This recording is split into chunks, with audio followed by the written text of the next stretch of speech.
mas madali ka nilang saksakin sa tagiliran kung wala kang damit. And of course, for further humiliation for the convict. So nadagdagan pa ng kahihiyan yung sakit na nararanasan. So Jesus suffered humiliation in our place. Why did he have to be stripped? Because we are all stripped naked because of our sins. May mga damit man tayo ay daig pa natin nang naglalakad ng hubo sa mundong ibabaw dahil sa mga kasalanan natin. But Jesus was stripped so He could give us His clothes to give us dignity. So sa kanyang pagkakapako, tayo yung nakaligtas sa pagkakapako, sa kanyang pagkakahubad, ibinigay sa atin yung damit para tayo ang magkaroon ng saplot. We were dignified by the clothes of the Jesus righteousness. Mark 15:25 to 26, it was about 9 o'clock in the morning when they nailed him to the cross. On it was a sign that told why he was nailed there. It read, "This is the King of the Jews." So may karatula na ipinako sa taas ng kanyang ulo, doon sa mataas na bahagi ng krus, ito ang hari ng mga Hudyo. That was the crime. But the irony of ironies, it was also the truth. At dyan pa lang meron na agad tayong leksyon mga kapatid. Truth could have a high price. Minsan mahal ang ibinabayad para maging totoo, para magpakatotoo. Truth is never cheap. Sometimes we pay dearly just to be truthful, but truth is worth the price. That's why Jesus paid, because truth sets free. Kung hindi si Jesus ang hari ng mga Hudyo, at kung hindi si Jesus ang hari ng mga hari, at kung hindi si Jesus ang hari ng lahat, sino ang magliligtas sa atin? Kaya yung katotohanan na yun ay napakamahal ng bayad dahil buhay niya ang ipinambayad. Jesus, and therefore truth itself, was nailed to a cross to set people free. Naranasan nyo na ba na maitali sa kama kung kayo'y pasyenteng malikot? Naranasan nyo ba maitali at all for any reason? Kung naranasan na ba natin na meron kang cast dahil nabalian ka ng buto at hindi mo makamot yung lugar na makati, hindi mo maigalaw yung kamay mo, o hindi mo makamot yung mismong merong cast? Anong ibig sabihin ng nakapako ka? Walang magagawa ang iyong paa at kamay. Ano man ang gawin sa iyong katawan, ng mga insekto, ng mga tao, ng mga elements, you cannot even help yourself. Hindi ka malaya. At si Jesus ay napako para tayo ang lumaya. Para tayo ang makagalaw. Para tayo ang makakilos. Para tayo ang makalayo sa kaparusahan ng kasalanan. Meron talagang pagpapalit na naganap. Nagpalit tayo ng lugar, kinuha niya ang lugar natin, kung kaya tayo ay naging malaya. Nobody can ponder the crucifixion of Jesus without feeling deep emotions. Dahil talagang ang ibinayad niya ay hindi kayang sukatin. Mark 15:27 to 28. The soldiers also nailed 2 criminals on crosses, one to the right of Jesus and the other to his left. Para dagdagan pa ng insulto, ipinako pa ang 2 tunay na kriminal sa magkabilang tabi ng Panginoon. Anong gustong ma-accomplish sa mga Romans? To declare Jesus guilty by association. Total, makasalanan lagi ang kasama mo nung nabubuhay ka. Total, lagi kang naliligid ng mga makasalanan. Kumpletohin na natin hanggang kamatayan, paligiran ka ng mga makasalanan. At ito ay para pagmukhaing makasalanan din siya, at nang sa ganon, gumaan sa loob ng mga nagpapatay sa kanya ang kanilang ipinagawa. At talaga, di ba, many people judge us by association. Kung sino ang kasama mo, sasabihin nila, tell me who your friends are and I'll tell you who you are.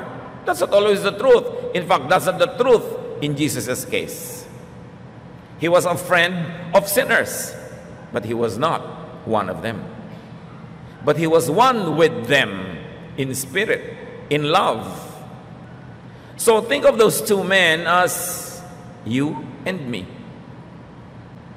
Tayo naman yun wala namang iba. Ikaw at ako, nakapako sa magkabilang panig ng Panginoon dahil tayo naman yung dahilan kung bakit siya namatay. But was Jesus stained by those men? Nabahiran ba siya? Nahila ba siya pababa? No. Baligtad. Napaangat niya yung mga kasama niya. Like us, we become righteous by association. Nagiging righteous tayo dahil associated tayo with Jesus. Not because we are righteous, but because we are associated with Him. At ito mga kapatid, ang isang napakalalim na talinghaga kung bakit siya kinailangang pagitnaan ng dalawang makasalanan.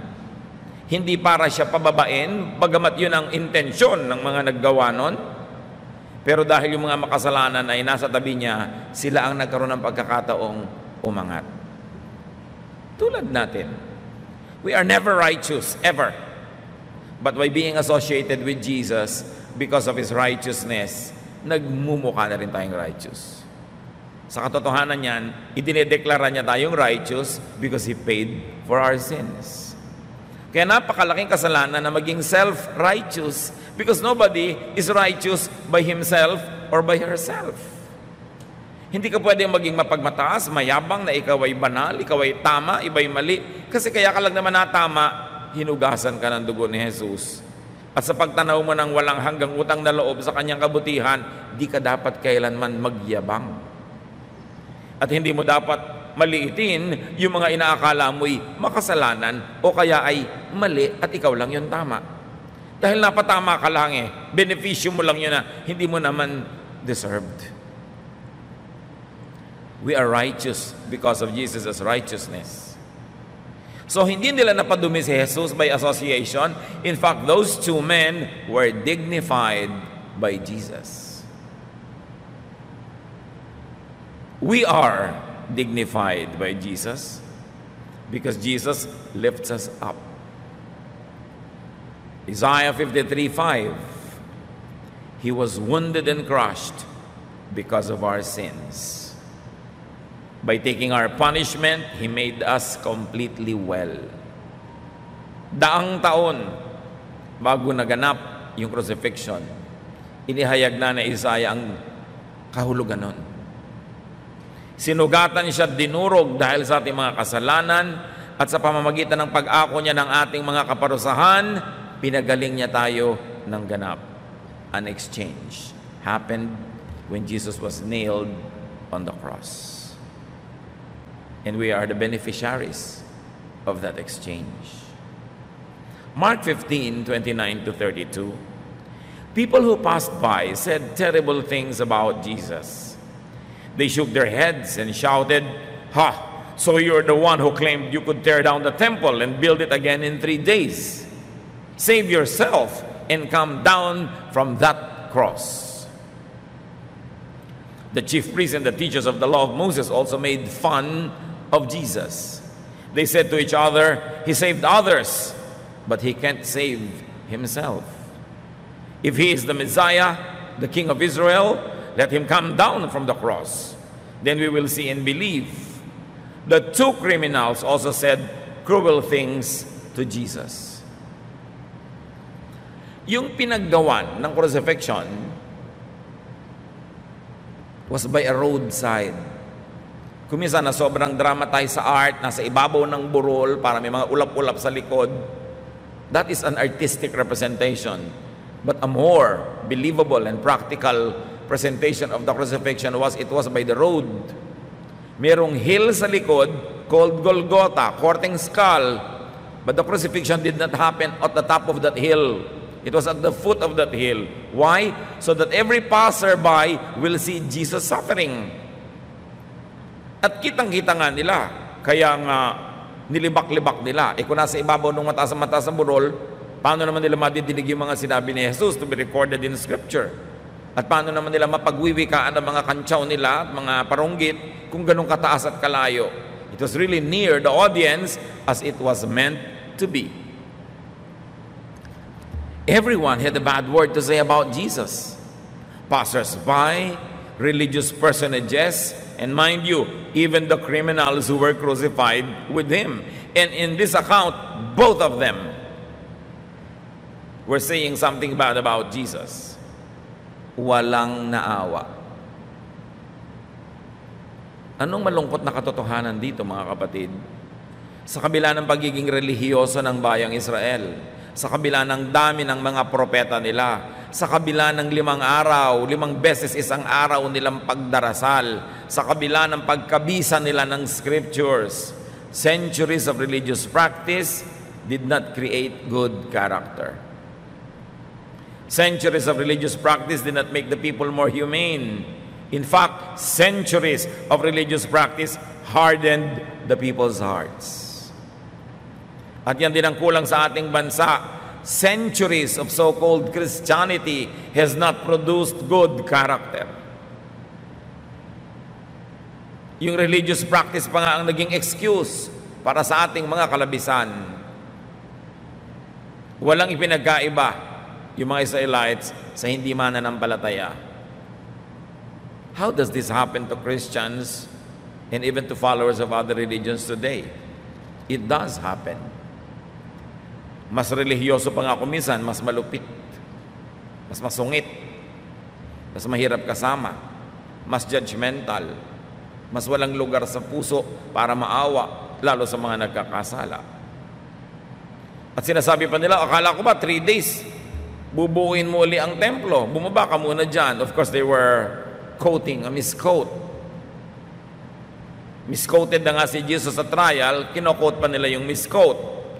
At sabi nila, He saved others. True. But why don't they remember the truth that He saved others? Now, they are using it negatively. Sabi, nagligtas ka ng marami, ba't di mo iligtas ang sarili mo? Na para bang kasalanan na magligtas ng marami? Masama ba na maghangad ng matuwid na daan? Masama ba na gustuhin niya ng matuwid na daan? Pero tuwing may isang clerk sa City Hall na nagkakasala, tuwing mayroong isang policeman na abusive, sasabihin ng mga tao, yan ba ang matuwid na daan? Para bang sinasabi natin, huwag ka na lang magsabi ng matuwid na daan. Kasi if nagsabi ka niya tuloy, i-crucify ka because of that. Ginagamit negatively. Di ba sabi mo? Ganon din tayo sa kapwa natin, di ba? Pag sinabing hindi kita papabayaan, tapos biglang eto, hindi ka ngayon maalagaan dahil may kulang talaga siya. Sabi mo, di ba sabi mo, hindi mo ko papabayaan? Bakit natin pinaparusahan yung mga tao na nagsasabi ng mabuti at may intensyon gumawa ng mabuti, lalo sa mga panahon na kinakapos sila, buti nga may intensyon kaysa wala. Ngayon, minamasama ng mga tao yung sabi niya, siya ay nagpagaling ng mga tao. Ba't hindi niya mapagaling ang sarili niya? Ba't hindi niya ngayon matulungan ang sarili niya? Na parang krimen yung ginawa ni Jesus noon na tumulong sa iba. Those types of people could be us. Pwede nating ipako ang isang tao sa nasabi niya na mabuti noon at ngayong kinakapos siya, yun ang lagi nating uungkatin at pwede nating laging isumbat sa kanya. Na parang gusto na tutuloy magsisi, bakit nga ba nakapagsabi pa ako ng maganda? Bakit nga ba nakapangako pa ako na gagawa ako ng mabuti? Ngayong kinakapos ako, ayun ngayon ang isinusumbat sa akin. This history keeps repeating. Kaya magandang balik-balikan. Ang mahalaga, lumabas ka sa kwento at tingnan mo ang sarili mo na nasa loob ng kwento na yon.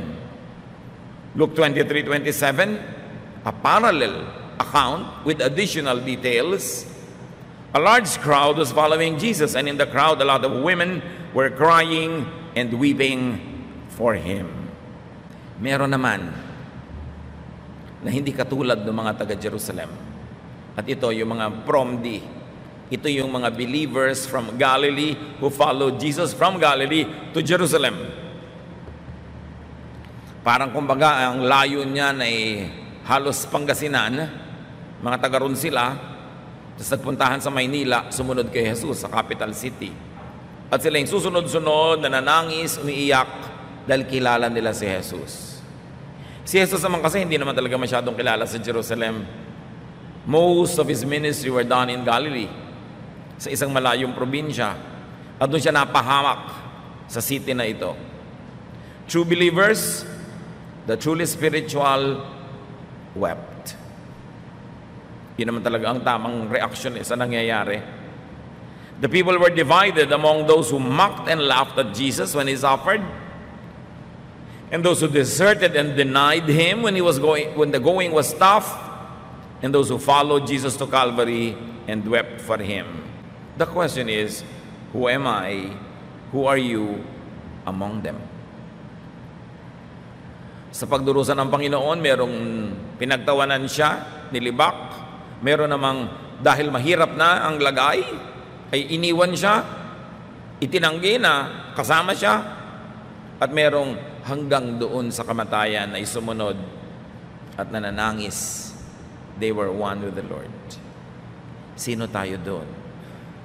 Surely, pwede tayong mamili ng isa sa tatlong choices. What is our stand when our Christianity is under attack?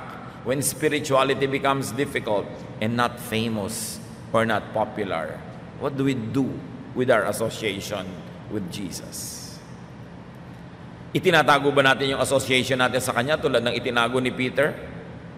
O thick and thin, difficulty or glory, nandun pa rin tayo at malinaw na mananalig tayo kay Jesus?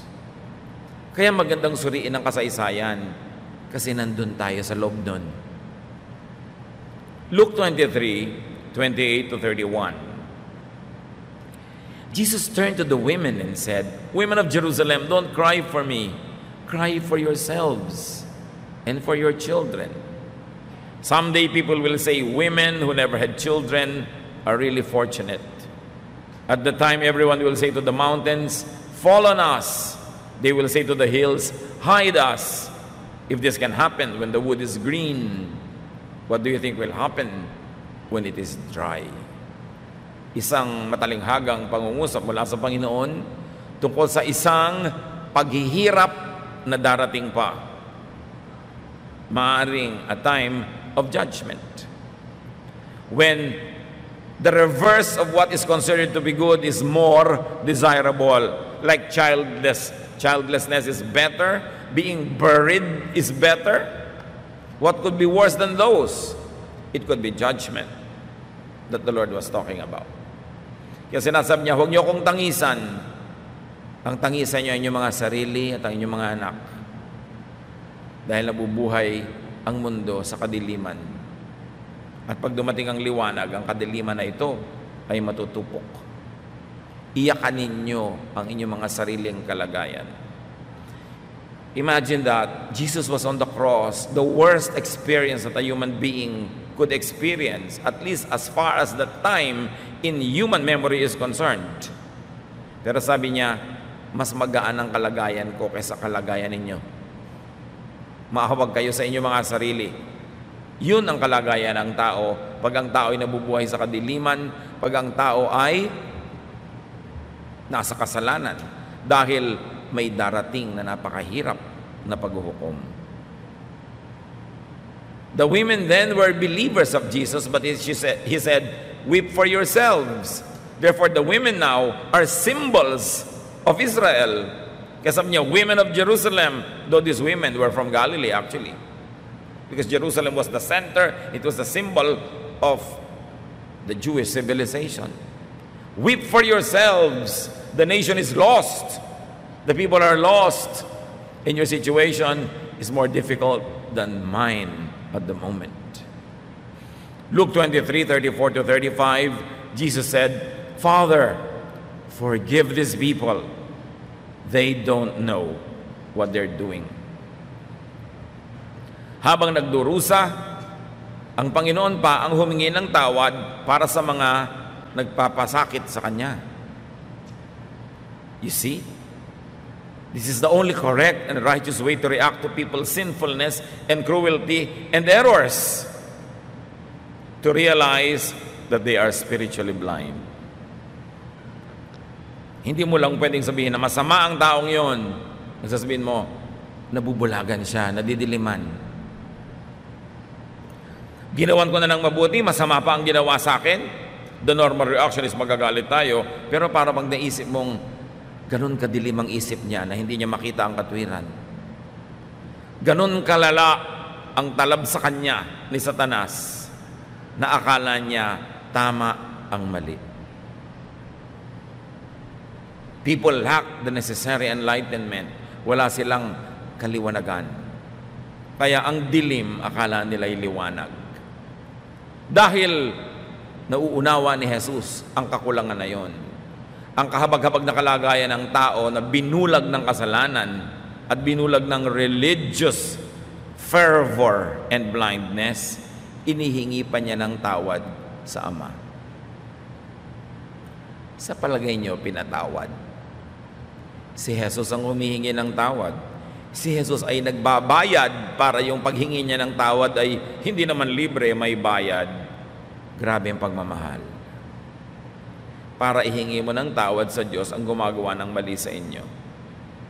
Anong kadalasang sinasabi natin? Napahamak siya. Nagkasakit sana siya. Malasin sana siya. Or kung banal at nagbabanal-banalan, ipinasa Diyos ko na siya. Anong ibig sabihin nun? Sa Diyos ko pinapa-judge. Actually, judgment pa rin ang gusto mo, di ba? Kaya lang ipinapasa Diyos mo para hindi ka masisi. Pero, hiningi mo ba ng tawad, Lord, patawarin niyo po ang biyanan ko na nagpapahirap sa buhay ko.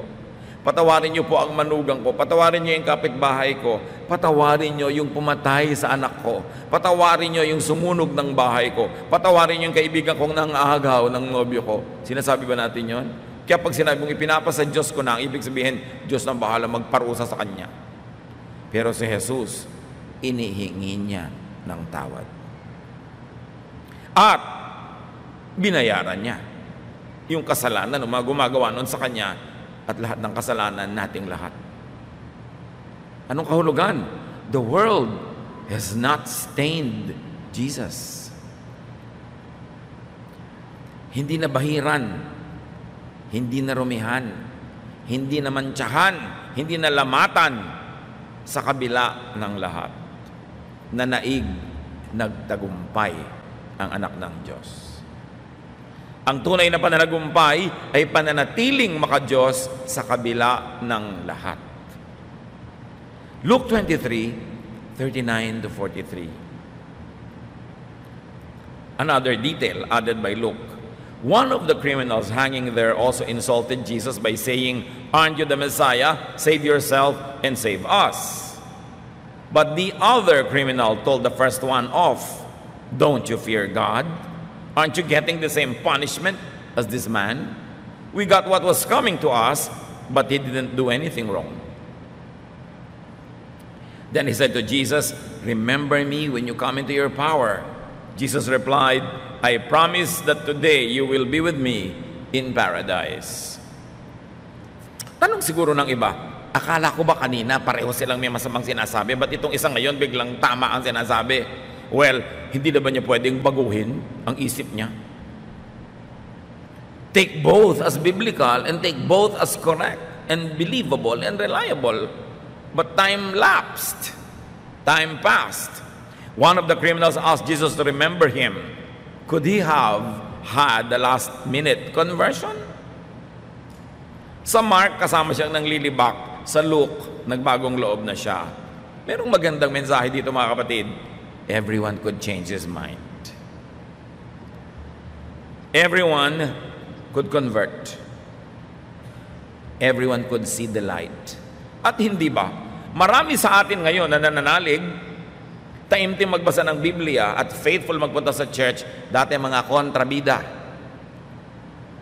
Kontrabida siguro kung sino man yung nagdadala sa atin sa Panginoon, kay asawa nyo yun, o anak nyo, o magulang, o kaibigan. Ikaw yung tuligsa ng tuligsa. But you change your mind. Congratulations. Napakaganda nitong istorya nitong lalaking ito na ngayon biglang nagpapaalala na kay Jesus. Sabi niya, "Remember me when you come into your kingly power." And Jesus made the promise, "This day, today, isasama kita sa paraiso." So for that man, death became his door because physical death leads to paradise for believers. Nakabuti sa kanyang napako nung araw na yon. Kasi kung hindi siya magkakaroon ng pagkakataong magbago ng isip at magpaligtas kay Jesus. Kuminsan napapako tayo. Kuminsan dumadaan tayo sa hirap, nakakasakit. Kuminsan nalulugi. Kuminsan iniiwan tayo ng ating mahal sa buhay na pagtataksilan. Kuminsan dinadalaw tayo ng mga dilubyo, hirap. Pero dun sa oras na yun tayo napapalapit kay Jesus. ipagpasalamat yung mga ganong oras. Tulad ng lalaking itong napako, buti na lang kung hindi siya napako dun, mapapalapit ba siya kay Jesus? Kaya tayo mga kapatid, meron din kanya-kanya mga pagkakapako. Pero ilayo nyo ang pananaw, huwag masyadong malapit, kasi pag malapit ang tingin mo, ang konti nang nakikita. When you're too close to the table, you don't see the table. You've got to be far enough to see it in its entirety. Dumadaan ang mga paghirap, kuminsan ang mga pagsubok, ang mga sakit, kabiguan, dahil doon tayo nalalapit kay Jesus. Ipagpasalamat. At samantalahin, dahil wala ka ng kakaya-kaya, wala ka ng kalaban-laban, wala ka ng magawa, wala ka ng choice, napapalapit ka sa Panginoon, pues lumapit. At then, titingnan mo yun ngayon, salamat na lang nangyari sa akin yun. Kung hindi ako nabigunon, hindi siguro ako makikinig ng isang mensahe. Kung hindi ako naiinip doon at hindi makatulog, siguro hindi ko mababasa yung Biblia. Kung hindi pa ako nagkasakit, hindi ako madadalaw ng nagsalita sa akin tungkol sa Panginoon. Things like that. May plano ang Diyos para sa atin. Pero kailangan mag-cooperate tayo sa plano na yon. So, it was paradise that was promised to him. Maybe it is a place or a state of consciousness beyond the limitations of the body. But what is important for you to get there? Recognize Jesus and ask Him to remember you, to take you. So if needed, change your mind. Nandito na tayo sa church because we changed our mind about Jesus, about the invitation to be here, about some things.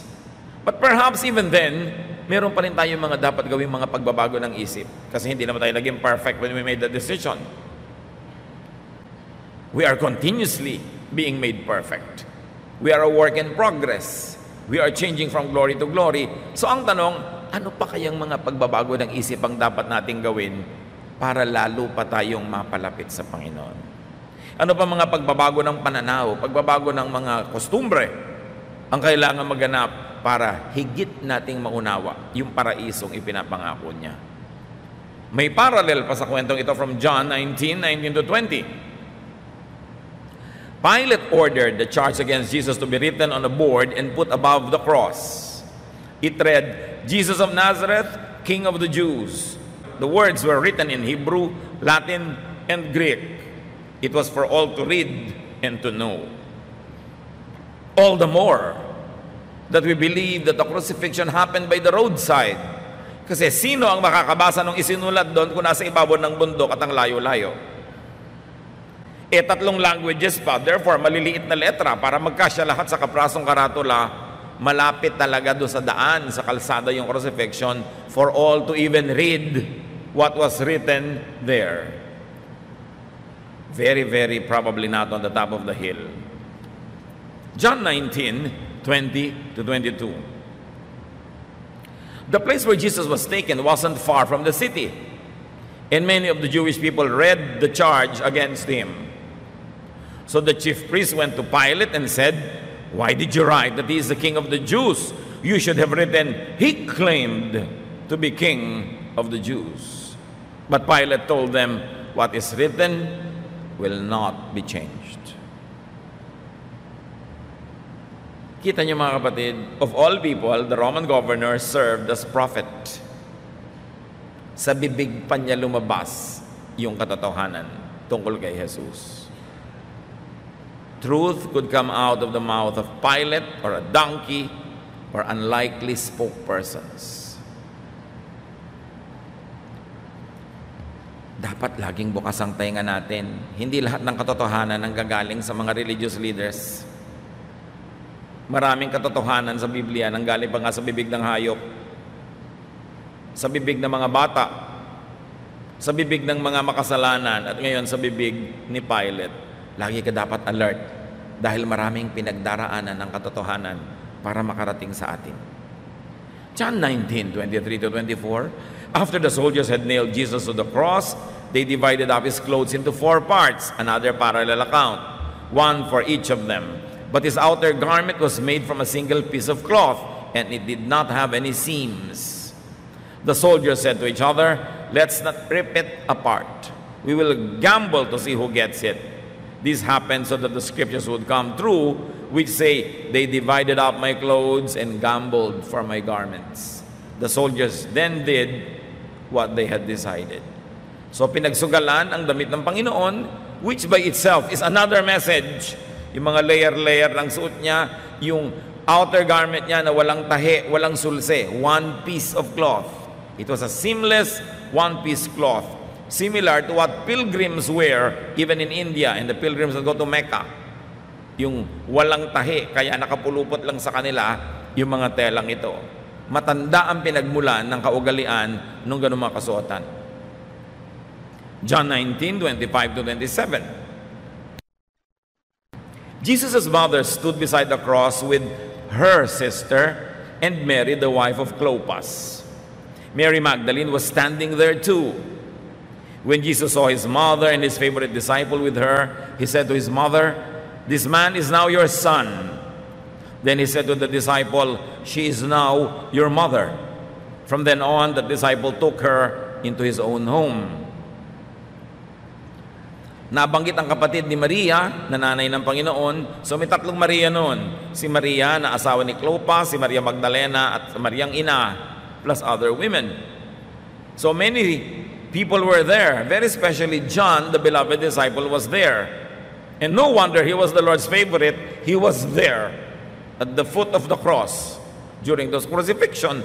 Ibig sabihin talagang malapit ang kanyang loob, while the other disciples were looking from afar, safely distant.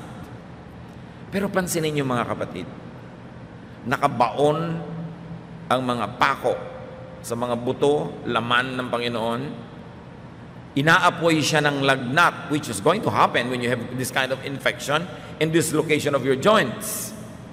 Nahihirapan siyang huminga dahil nakalaylay ang kanyang katawan, hila-hila lang ng kanyang dalawang brasong nakapako, kaya ang kanyang mga baga ay napipisa ng bigat ng kanyang katawan. Mahirap huminga. May mga sugat pa siya sa ulo at sa buong katawan, binugbog pa siya, hinampas pa siya the night before and that same morning also. Nagbuhat pa siya ng krus, walang tulog magdamag mula nung Lord's Supper. You can imagine the suffering that Jesus was going through, and at the same time, He was securing Mary, the mother. Ibinibili niya kay John, the most beloved disciple, "O ngayon, ituring mo na siyang nanay mo." At sabi niya kay Mary, "Wala ngayon, ituring niyo na siyang inyong anak." Why? Because Jesus was the firstborn, siya ang panganay, at tungkulin niyang alagaan ang kanyang ina, at ngayong mamamatay siyang hindi na niya magagawa yon, at least on earthly dimensions, inayos niya na mapalagay sa mabuti ang matanda, at pati naman si John na walang ina, nagkaroon tuloy ng ina. Nagdurusa, nag-aagaw buhay, iniisip pa rin ang kapakanan ng iba. And if Jesus would do this to Mary, the mother, the least that we can do, believers of Jesus, is to respect Mary and to respect her memory. We are to honor her. All generations will call her blessed. Hindi ko maintindihan yung maraming born-again Christian na walang ginawa kundi pagtawanan, libakin at baliwalain si Mary. Mary is important. The mother of Jesus on earth was very important, and Jesus loved her. So should we. But of course, worship belongs only to God. And we should pray only to God in the name of Jesus. Pero hindi natin dapat binabaliwala ang alaala ng napakahalagang babaeng ito. Hindi ko man nagba-Bible study ka, nagba-Bible ka, born-again Christian ka, magiging lapastangan ka kay Mary. We should not do that. Pero may isa pang lesson para sa atin mga kapatid. Value your family. Sila ang nandyan hanggang huling sandali. Kung yung family mo man, biological family, o nilikha mo because of your close relationship with them, yun ang pamilya mo, value your family. So why did Jesus have to be crucified? Yan ang tanong natin sa simula. Why did they have to suffer terribly? Jesus had to be crucified and to suffer so He could be at Calvary with the two criminals. So He could be at Calvary with us and take us to paradise. Take to paradise those who would believe and ask Him. Kung nanatili si Jesus sa langit, hindi bumaba sa lupa at hindi nagpunta sa Kalbaryo, paano tayo magkakaroon ng contact sa Kanya? He made heaven accessible. Not by asking us to climb to heaven on our own because we could not. Even there are the 10 commandments. Lalong humirap, lumapit sa Diyos, hindi tumali. Hindi tayo inutusan ng Panginoong akyatin ang langit dahil hindi natin kaya, bumaba ang Kanyang anak. Na siya namang dapat natin gawin. Bumaba tayo sa mga tao kung saan sila naroon, kung paano nila mauunawaan ang salita ng Diyos, kung paano natin maipapaliwanag in their terms, in their area, in their language, we should do it. Hindi yung pipilitin natin sila ang magkandahirap umakyat para tayo marating. Hindi ganun ang halimbawa ng Panginoon. Siya ang lumapit. Jesus had to be crucified. He had to be at Calvary to be stripped so He could clothe us. Bakit kinailangan siyang mahubdan? Para tayo madamitan. Jesus had to be nailed to set us free. It was an exchange. Jesus had to be crucified to bring us to God. Because we are nailed on the cross. Ang totoo niyan, mula nung nagkasala tayo, napako na tayo sa krus. So si Jesus na malaya, nagpapako para tayo mapatayo, mapalayo, mapababa sa krus at makakyat sa langit. Romans 3:24-26. But God treats us much better than we deserve. And because of Jesus Christ, He freely accepts us and sets us free from our sins. God sent Christ to be our sacrifice. Christ offered His life's blood so that by faith in Him, we could come to God. Ipinaliwanag. Ang ganda-ganda ng trato ng Diyos sa inyo, higit sa karapat-dapat, sabi ng Romans. Ipinadala ang Kanyang anak bilang sakripisyo para kayo malayain. Christ had to be crucified so He could die to give us life. John 10, then a thief comes only to rob, Jesus says, kill and destroy. I came so that everyone would have life and have it in its fullest. So no criminal is beyond redemption. No offender is hopeless. Sabi ni Lord, I came so that you can have life and have it to the full. Jesus wants you well. Jesus wants you to have a full life in this world and in the next. John 12:24, I tell you for certain that a grain of wheat that falls on the ground will never be more than 1 grain unless it dies. But if it dies, it will produce lots of wheat. Gawin nating mais, mas familiar tayo doon. Kung hindi mo tatanggalin yung mga butil-butil sa mais at yung mismo isang busal na yun ay mamamatay, wala kang itatanim ng mga punla. Pero dahil namamatay yung isang buong busal ng mais, dumadami ang naitatanim. At ganoon yun, sabi ni Lord. Kailangan ko mamatay para dumami kayong magkakaroon ng buhay. So let the death of Jesus give you life in all its facets. At huwag tayo nag-iisip na ang buhay ay para lamang doon sa kabila. Dapat dito rin. Ganoon ang pagmamahal ng Panginoon. Pinagaling niya ang mga may sakit, pinakain niya yung mga nagugutom, pinatawad ang mga may kasalanan, inirestore niya sa lipunan yung mga puwera, dahil interesado rin siya na dito sa mundo, magkaroon tayo ng magandang buhay. So what lesson can we learn? What else? Be the criminal who turned around, who recognized and asked Jesus to take him. Kung meron tayong mga kasama ngayon, o nakikinig sa mensaheng ito, na hindi pa talaga kayo malinaw na nagpapaligtas kay Jesus, hindi nyo pa sinasabing, kinikilala kita, ikaw talaga'y mabuti, ikaw ang anak ng Diyos, ikaw ang tagapagligtas, iligtas nyo ako. Kung hindi nyo pa nagagawa yan, gawin nyo na. Ano pang hinihintay natin? There is nothing to lose and everything to gain.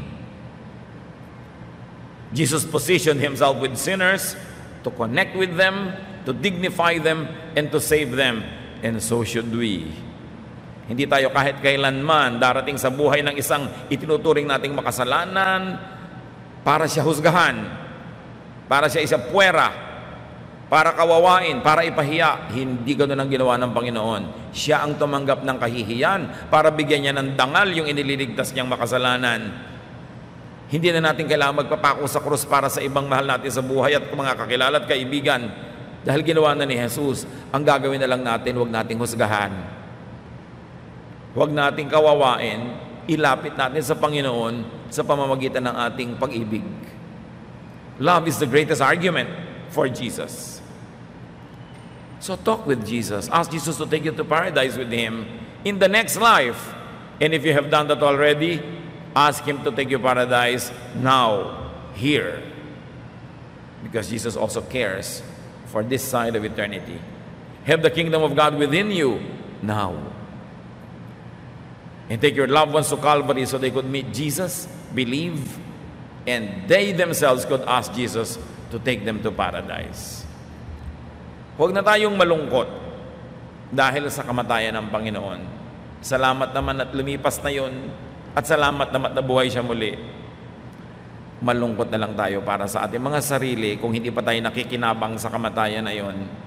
At malungkot tayo para sa mga kilala at mahal natin sa buhay. Sabi niya, women of Jerusalem, do not weep for me. Weep for yourselves and weep for Jerusalem. Do we weep enough for the people in our families, in our neighborhoods, in our circle of friends, to the point of really consciously, lovingly bringing them to Christ? Alam natin ang choices. 2 men were beside him that day. One asked to be saved, one did not. Or at least there is no record that he did. The same choices are available to people now. They can ask Jesus to save them, or they can ignore Jesus. We must make the choice available to people we know. Hindi tayo makakapagpasya para sa mga tao, pero at least bigyan natin sila ng pagkakataong magpasya sa pamamagitan ng malinaw at mapagmahal na pag-aalok sa kanila. Natanggapin nila ang Panginoong Jesus. Bring people to Bible studies. Bring the Bible to them. Bring them to church. Share salvation with them. Imbes malungkot, let's turn this emotion into something positive and make the death of Jesus give birth to many lives. Bawat tayong tao'y may misyon. Una, kilalanin ang Panginoon, at pagkilala na ay ipakilala siya. This never changes. The forms of songs we sing, the style of worship we do, the versions of Bible we read can change, but the basic truth will never change. We are sinners, and because of that, we're going to be judged. Jesus took the judgment and the punishment so we can be free. Nothing can change the truth. At dapat natin lagi itong ipamuhay at laging dali ng mga tao sa piling ng Panginoon. What are we doing to make the death of Jesus benefit more people? Hindi natin dapat solohin. Dapat nating ipamalita, ituro. May kanya-kanya tayong crowds, may kanya-kanya tayong paraan, may kanya-kanya tayong technologies, may kanya-kanya tayong skills. Whatever it is that God gave you, use it to extend His kingdom on earth and to bring people to Christ. Dear God, we thank you that your Son Jesus died for us. Salamat po na tuwing babalikan namin ang kwentong ito, ay lagi nyo kaming hinihipo sa aming puso, sa aming espiritu, at nawa ang nadarama namin na emosyon dahil sa paghihirap ng Panginoon ay gamitin naming lakas upang ang paghihirap na ito hindi masayang at pakinabangan ng maraming tao. Pakita nyo sa amin, Panginoon, kung paano pa kami lalago sa aming personal na espiritualidad, at lalo naman, bigyan nyo kami ng hamon araw-araw, lagi na, to bring people to Jesus. Gamitin na namin aming posisyon, ang aming kalagayan, ang aming kinalalagyan, ang aming alam, ang mga kasangkapan available to us para dalhin namin ng kaligtasan sa mga tao. Pagbulay-bulayan natin, mga kapatid, ang paghihirap ng Panginoon. We can join Him in this suffering.